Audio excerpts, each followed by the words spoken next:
Blood bank में हम लोग आते हैं, 14 अप्रैल है और भीमराव अंबेडकर साहब की जयंती है, तो आज के दिन हम लोग ने अपना ब्लड बैंक ही स्टार्ट किया है।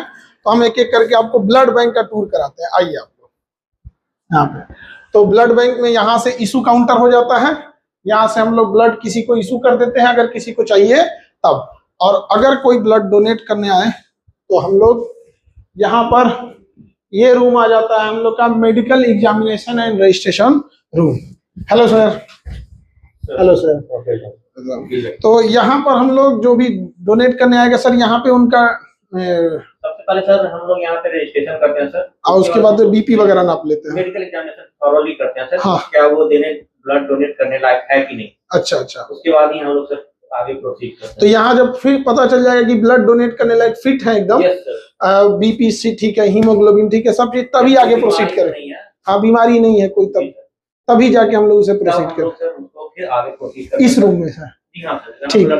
ठीक है, थैंक यू सर। तो अब हम लोग इस रूम में आ जाएंगे डोनेट करने के लिए। यहाँ ब्लड डोनेशन रूम, रक्तदान कक्ष यहाँ पर। हेलो सर, नमस्ते। नमस्ते सर। तो ये एरिया जो है, इसमें हम लोग ब्लड को डोनेट करेंगे यहाँ पे। तो यहाँ पे ब्लड डोनेट, अच्छा ये वो जो ब्लड डोनेट करेंगे तो उनके लिए होता है, ये जो बॉल को, अच्छा यहाँ पे। और इसमें अभी ये वाला रेडी है, ये आपके लिए। अच्छा ये रेडी है यहाँ पर। तो इसमें आज हम शुरुआत करेंगे। हम 14 अप्रैल है, अंबेडकर साहब की जयंती है, तो ब्लड बैंक की शुरुआत हम पहले अपने ब्लड से करेंगे, क्योंकि युद्ध में सबसे पहले सेनापति को उतरना होता है। तो ये रेडी है अभी। हाँ ये वाला बैग रेडी है। तो हम थोड़ा सा अभी टूर करके आते हैं अपने ब्लड बैंक का, फिर हम आके यहाँ डोनेट करते हैं। इधर चलते हैं। अगर ब्लड डोनेट करने के बाद हम लोग यहाँ पे कुछ खाना पीना खाना हुआ, रिफ्रेशमेंट करना हुआ, तो इसमें, क्योंकि ब्लड डोनेशन के बाद थोड़ा सा किसी को भी अगर भूख लग, थोड़ा सा एनर्जी के लिए जूस हो गया, कुछ मीठा चीज हो गया, कुछ फ्रूट्स हो गए, तो यहाँ दिए जाते हैं उन लोगों को इस एरिया में। और इसके इधर देखते हैं हम लोग, तो ये हो गया काउंसलिंग रूम हो गया। तो काउंसलिंग रूम, हेलो मैम। तो काउंसलिंग रूम में होता क्या है कि अगर किसी के ब्लड में कोई बीमारी है तो यहाँ आके उसे बता दिया जाता है, और अगर कोई हिचकिचा रहा है देने से ब्लड, तो उसे काउंसलिंग करके उसे थोड़ा सा हिम्मत बढ़ा दिया जाता है। Thank you. तो ये हो गया यहाँ पे। और ये रूम है हम लोग का एफरेसिस रूम। एफरेसिस रूम यहाँ पर, इसमें क्या होता है एफरेसिस रूम में, तो ये बेसिकली प्लेटलेट के लिए होता है यहाँ पर। तो अगर किसी को डेंगू हो गया या फिर उसका प्लेटलेट एकदम डाउन हो गया है, 15,000 आ गया, तो मरने के कगार पे पहुंच जाएगा। तो ये किसी दूसरे मरीज, अस्वस्थ इंसान से ब्लड ना लेके केवल प्लेटलेट निकालते हैं। अच्छा, प्लेटलेट दे देते हैं। ये मशीन हो गई एफरेसिस मशीन।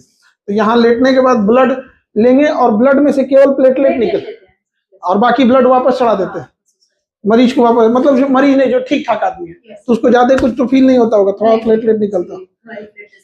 और होल ब्लड से तुलना में उसके लिए जो डोनर है उसके लिए ज्यादा ठीक है, ज्यादा ठीक है। अच्छा, अब हम लोग यहाँ से ब्लड लेने के बाद कहाँ जाते हैं लोग?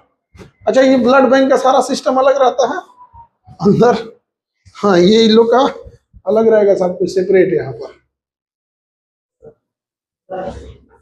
ये हो गया हम लोग का सेरोलॉजी डिपार्टमेंट।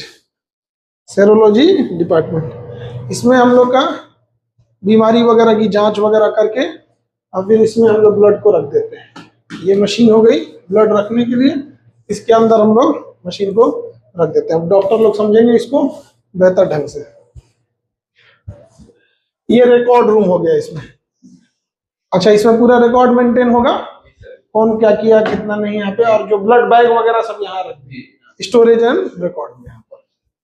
और ये सबसे इम्पोर्टेंट चीज, टीटीआई रूम। कोई भी बड़ी बीमारी वगैरह तो नहीं है ब्लड में, उसकी यहाँ पे जांच होगी। यहाँ पर ये पूरा प्रॉपर इस मशीन से जांच होगी। अच्छा, उसका डिजिटल डेटा इससे रख लेंगे हम लोग। अच्छा, डिजिटल डाटा रखने के लिए काम आएगा यहाँ पर। और बाकी इसे मैनुअल के भी काम करेगा, डिजिटल भी काम करेगा। ठीक है। अब ये रूम है स्टोरेज एंड कंपोनेंट प्रिपरेशन। यहाँ पे एक ब्लड से हम लोग क्या क्या दूसरी चीजें बना सकते हैं। तो इसमें डबल गेट रखना होता है ताकि कोई ना जा सके यहाँ पर। अभी हम लोग, क्योंकि अब ये स्टार्टिंग अब होने जा रहा है, तो शायद अब इसके बाद आना मुश्किल हो या अभी बड़ा प्रोटोकॉल फॉलो करना पड़े, तो सबसे पहले हम लोग फर्स्ट गेट को खोलते हैं, और फर्स्ट गेट खोलने के बाद उसके बाद हम लोग को यहाँ सेकेंड गेट खोलना होता है, और तब हम लोग इसके अंदर आते हैं। और अंदर आने के बाद इसके अंदर फिर पूरी चीजें प्रिपरेशन की जाती हैं। यहाँ पर अलग अलग चीजें तैयार होंगी। यहाँ पर इसमें अब अलग अलग, किसी को कोई ब्लड का कंपोनेंट चाहिए, किसी को क्रायोप्रेसिपिटेट चाहिए। जैसे किसी को गन शॉट हो गया, गोली लग गई, तो उसका ब्लड ज्यादा ही जाने लगता है, उसे नॉर्मल ना चढ़ा के उसे क्रायोप्रेसिपिटेट, भी कई टाइप के ब्लड होते हैं, और जैसा डॉक्टर उनको प्रिस्क्राइब करेंगे उसी हिसाब से ब्लड दिया जाता है। यहाँ कहीं ऑटो सीलर होंगे, इसके अंदर सब ब्लड्स होंगे, इसके अंदर भी होंगे। टेम्परेचर अलग अलग हो सकता है। अब इसका टेम्परेचर अगर हम देखेंगे तो -80 डिग्री होगा इसके अंदर। इंसान का क्या हाल होगा -80 डिग्री पे? इसका टेम्परेचर है -40 डिग्री सेल्सियस, -40 डिग्री सेल्सियस। और ये हो गया आपका अलग टाइप का, ये सब में ब्लड्स रखे रहेंगे, और ब्लड के लिए जो यूज के लिए जो रीएजेंट्स होंगे वो सब इसमें होंगे। यहाँ पे रीएजेंट। अच्छा, ये मूवमेंट कर रहा है भाई? प्लेटलेट एजिटेटर है सर, प्लेटलेट खराब ना हो इसलिए। अच्छा, प्लेटलेट रखता है तो उसे मूव कराना होता है, और अगर मूव नहीं करेंगे तो प्लेटलेट खराब हो जाएगा। एक्टिव रहने के लिए ये सब प्लेटलेट को। अच्छा, प्लेटलेट का लाइफ कितने दिन है? 7 दिन? 7 डे है सर। अच्छा, बहुत सबसे कम लाइफ टाइम उसी का रहता है प्लेटलेट का। अब डेंगू का टाइम आएगा तो सबसे ज्यादा इसी का डिमांड आ जाता है यहाँ पर। तो अब हम लोग इधर चलते हैं अपने ब्लड बैंक से। ये टीटीआई रूम हो गया, ये सेरोलॉजी डिपार्टमेंट। यहाँ से इशू काउंटर हो जाएगा। यहाँ से किसी को जब फाइनल इशू होगा तो यहाँ से इशू काउंटर हो जाएगा यहाँ पे। हाँ, यहाँ। और इस एरिया में अब हम लोग चल के ब्लड को अब अपना डोनेट करते हैं। ये रिफ्रेशमेंट रूम हो गया यहाँ पे। अच्छा, इस रूम से हम जाके देख नहीं सकते हैं ये वाला रूम, क्योंकि इसमें ना काउंसलिंग रूम होता है, उसको पैक रखा जाता है। उसमें अगर किसी को कोई बीमारी आ गई या कोई ब्लड डोनेट नहीं करना चाहता है या कुछ उसको काउंसलिंग करके बताना है तो उसी के अंदर बताना होता है। तो नॉर्म्स के अनुसार उसको पारदर्शी नहीं रख सकते, उसमें किसी को नहीं देख सकते। अब हम लोग यहाँ ब्लड डोनेट करेंगे, और पूरे देश के यही उम्मीद करेंगे कि बड़ा मुश्किल से कोई आता है मरीज, जब कोई बहुत सीरियस रहता है तभी उसे ब्लड की डिमांड होती है। और जब वो हॉस्पिटल में जाता है, कोई लखनऊ एडमिट है, कोई मुंबई है, कोई कहीं है, और जब ये कहा जाता है कि आप एक डोनर लेके आइए, तो वहां उसके लिए बहुत दिक्कत हो जाता है। तो हम लोग का प्रयास यही है कि हम लोग ये व्यवस्था इतना ब्लड उपलब्ध करा सके ताकि कभी किसी को डोनर मांगने की हॉस्पिटल को जरूरत ना पड़े। डॉक्टर की भी मजबूरी होती है कि वो कहता है कि भैया उनके पास तो ब्लड कोई मशीन से तो बनती नहीं है, दूसरा कोई देगा तो किसी और में चढ़ाया जाएगा। तो इसलिए हम लोग की कोशिश यही है। तो आज से हम लोग इसको स्टार्ट कर रहे हैं। सभी लोग को अम्बेडकर जयंती की ढेर सारी शुभकामनाएं। और अम्बेडकर जयंती के दिन हम लोग इस ब्लड का शुभारंभ कर रहे हैं।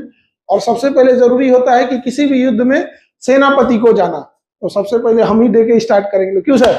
देखिए, ब्लड बैंक, ब्लड डोनेट करने वाले लोग को एक बात बोलते हैं कि आप ब्लड दीजिएगा ना, आपको कुछ भी फील नहीं होगा।